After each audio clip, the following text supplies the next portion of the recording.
Salam sang sejati.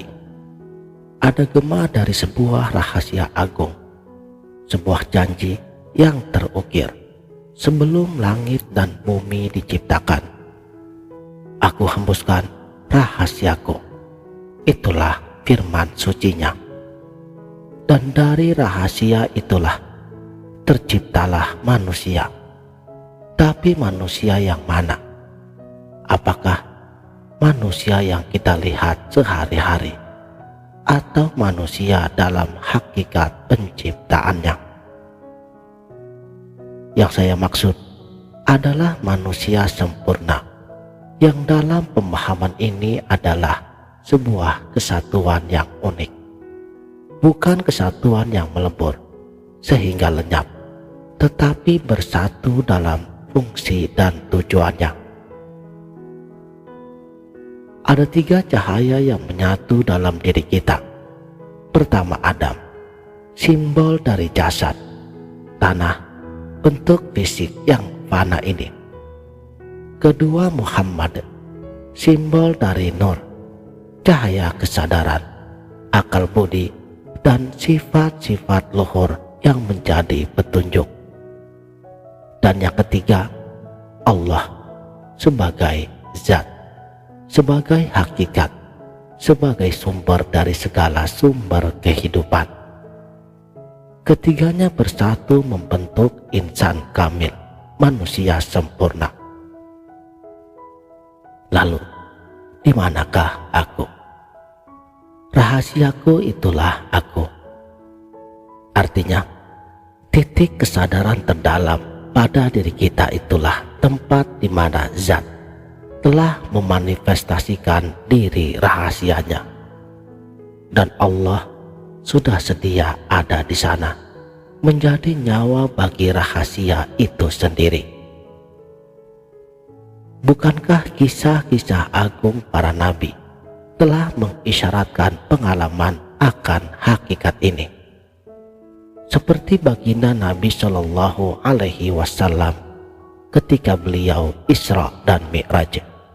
Beliau berdialog dengan diri di luar dirinya, bagaikan berhadap-hadapan dengan cermin hakiki. Ketika Nabi Musa alaihi salam di Bukit Tursina, beliau pingsan, bukan kehilangan kesadaran, tetapi justru menyaksikan sesuatu yang tak terbendung, yaitu melihat diri di luar dirinya. Inilah kunci yang sama. Inilah pengalaman makrifat yang hak, pengalaman yang sejati. Seorang hamba yang mengenal Tuhannya, sejatinya ia sedang menyaksikan dirinya dari sebuah sudut pandang yang mutlak. Ia melihat bahwa geraknya adalah geraknya, hidupnya adalah hidupnya. Mengapa ini terjadi? Karena sebuah amanah agung. Allah mencipta hambanya karena Allah ingin melihat dirinya di luar dirinya. Dan kita ini semuanya adalah cermin, di mana Sang Maha Mutlak ingin memandang keagungan dan kasih sayangnya sendiri.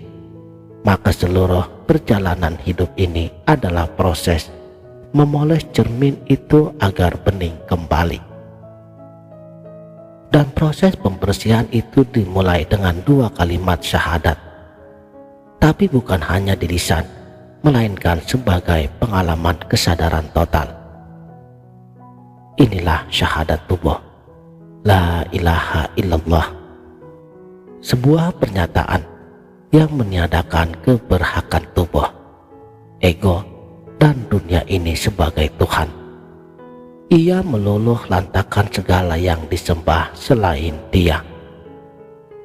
Dan Muhammadur Rasulullah, ini adalah syahadat nyawa, pernyataan yang meniadakan kesombongan rohani, bahwa cahaya kesadaran kita itu pun bukan mutlak milik kita, karena sejatinya ia mengikuti petunjuk Nur Muhammad. Lalu datanglah suara Dia, pengakuan dari sang hakikat, tubuh dan nyawamu itu milikku, kata Allah. Maka dalam kesimpulan yang dalam, tubuh, nyawa, dan Allah Ta'ala hakikatnya adalah satu dalam ikatan kepemilikan dan penciptaan. Umat Muhammad dan Allah Subhanahu wa Ta'ala telah esa dalam satu ikatan cinta dan pengenalan. Dari keesaan ini lahirlah sebutan yang hakiki, hamba. Dan ketika terjadi perpisahan sesaat, saat jasad kembali ke tanah, itulah maut yang sempurna. Di dunia ini, Allah Subhanahu wa Ta'ala melalui sifatnya, asmanya, af'alnya, dan zatnya, Ia menyembunyikan keagungannya dalam bentuk manusia. Di surga nanti, hamba-hambanya akan dianugerahi cahaya dan kedekatan yang tak terkira. Namun hakikatnya tetaplah gaib, tetaplah pada rahasianya. Lalu bagaimana kita dalam kekotoran dan kealpaan ini bisa menyucikan cermin diri? Inilah inti dari Islam, penyerahan diri secara total, menyerahkan segala kehendak, tindakan, dan juga keberadaan kita hanya kepadanya. Untuk lebih jelas lagi, mari kita lihat komponen penyusunan manusia secara lebih rinci. Manusia terdiri daripada Nur Allah, Nur Muhammad, dan Ruh, roh individu yang suci, jiwa, dan jasad. Pada umumnya manusia yang belum bermakrifat, mereka hanya hidup pada tingkatan nafs, yaitu gabungan jiwa dan jasad. Sedangkan komponen lainnya tetap ada, tetapi belum dikenali, sehingga belum berfungsi mengarahkan hidupnya. Nafs atau jiwa ini memiliki 7 tingkatannya, dari yang paling kasar hingga yang paling tenang. 3 tingkatan terbawah adalah nafsu kotor yang menjadi musuh dalam selimut, amarah, penyeru pada keburukan, lawamah, penyelah hati, dan mulhamah yang mendapat ilham, tetapi masih bimbang antara baik dan buruk. Ketiga nafsu inilah yang perlu dibersihkan, diperangi, dan ditundukkan. Tujuannya adalah mencapai nafsu mutmainnah, jiwa yang tenang, jiwa yang telah diredupkan gejolak dunianya, jiwa yang diridhoi. Kepada jiwa inilah panggilan itu datang. Wahai jiwa yang tenang, kembalilah kepada Tuhanmu dengan hati yang ridho dan diridhoinya. Jadi, ketika kita bertanya, di manakah aku sekarang? Jika kita belum mencapai makrifatullah, besar kemungkinan kita sedang terperangkap dalam salah satu dari 3 nafsu yang rendah itu. Berjuanglah, berjihadlah melawan dirimu sendiri. Sucikanlah hati melalui zikir, tafakur, dan amal soleh, hingga kita mencapai ketenangan mutmainnah. Mencapai tahap ini berarti keselamatan di dunia dan di akhirat telah dijanjikan.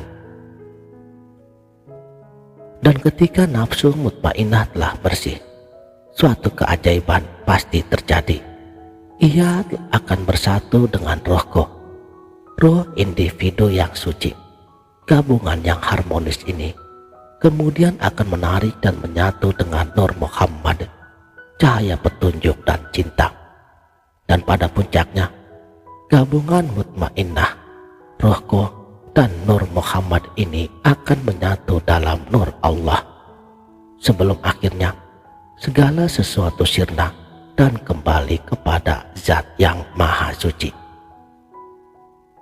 Lalu, apa yang perlu diislamkan, diserahkan, dan disucikan? Jawabannya adalah ketiga nafsu kotor itu, amarah, lawamah, dan mulhamah. Jasad ini akan hancur di tanah, yang akan dihisap di akhirat kelak adalah nafs kita.